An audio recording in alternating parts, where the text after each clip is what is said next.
I never thought I'd be the kind of woman who would sit in front of a camera and confess something this vile. But here I am. My name is Neelam. I'm 40 years old. I live in Ohio. I'm a mother, a divorced woman, and today I guess I'm going to tell you about the worst thing I've ever done in my life. People talk about mistakes as if they're small, wrong turns, bad jobs, maybe a missed opportunity. But what if your mistake was sleeping with your daughter's husband? I told myself I was a victim. I convinced myself that it just happened, but it didn't. I let it happen. I wanted it. And now I'm here to talk about why. Before all this, I was just your typical suburban mum. I had 2 kids. My husband and I divorced when I was 34. We fell out of love, the usual story. After that, I spent most of my time working, raising my kids, and convincing myself that I was whole. When my daughter Emily got married at 22, I felt like I'd done something right. Jason, her husband, he was charming, helpful. He reminded me of the kind of man I thought I deserved but never had. There was never any intention, not then, not yet. But in hindsight, the warning signs were there. Jason was magnetic. He wasn't just attractive, he made you feel seen, heard. And when you've been invisible for years, even to yourself, that attention feels like air after drowning. He'd help around the house when Emily visited. He'd say things like, "You don't look old enough to be a mother-in-law." Innocent, right? Harmless jokes. But I felt something inside me flutter. That alone should have been enough to step back. I didn't. Instead, I smiled. Emily trusted me completely. I was her mother. She never imagined I could be a threat to her happiness. Neither did I. It was a rainy afternoon.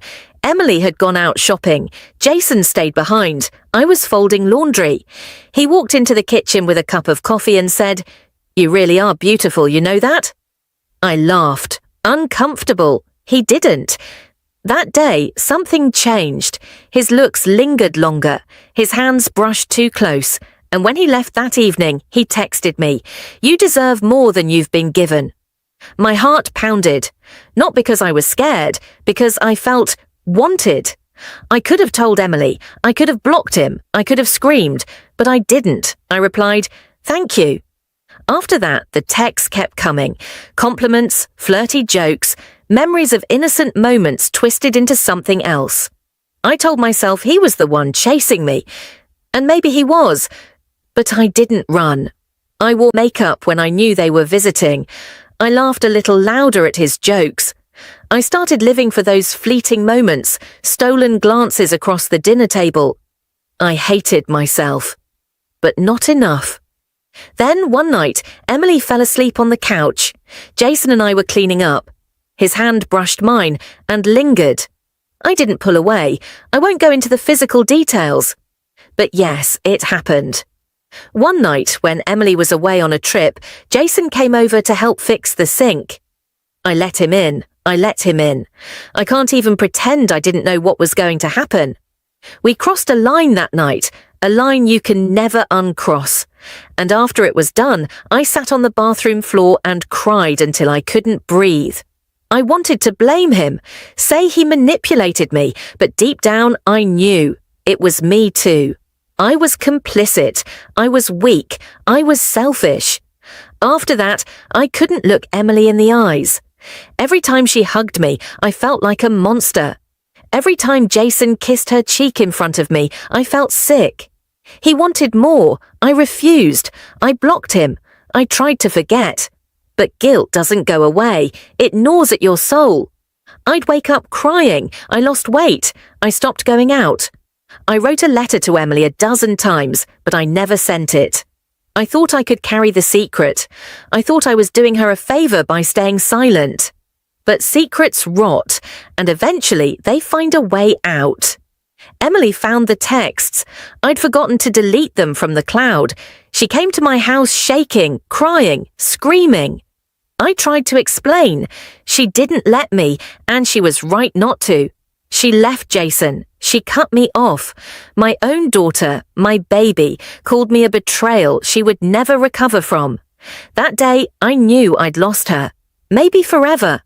I had broken the one person I was supposed to protect. I had burned down my daughter's home with my own hands. Why am I recording this now? Because shame festers in silence. And if I'm ever going to have a chance to heal, even if Emily never forgives me, I have to own what I did. This video is not for pity. It's not for forgiveness. It's for truth. I failed my daughter. I allowed a man to manipulate me, but worse, I allowed myself to believe I was above consequence. To anyone watching, your loneliness, your brokenness, they are not an excuse. There is always a moment to turn away. I saw that moment and looked right through it. So what do I have left? Loss? Regret? But also reflection. I've started therapy. I volunteer at a shelter now, talking to women who feel invisible. I try to give what I failed to give my own daughter. Wisdom, not weakness. I don't know if Emily will ever speak to me again. That's not her burden, it's mine. All I can do is become someone better, someone she'd be proud to know, even if not as a mother. To anyone tempted, like I was, think about the cost. Think about the people you love. Desire is fleeting. Destruction is forever. But healing starts with truth. And this is mine.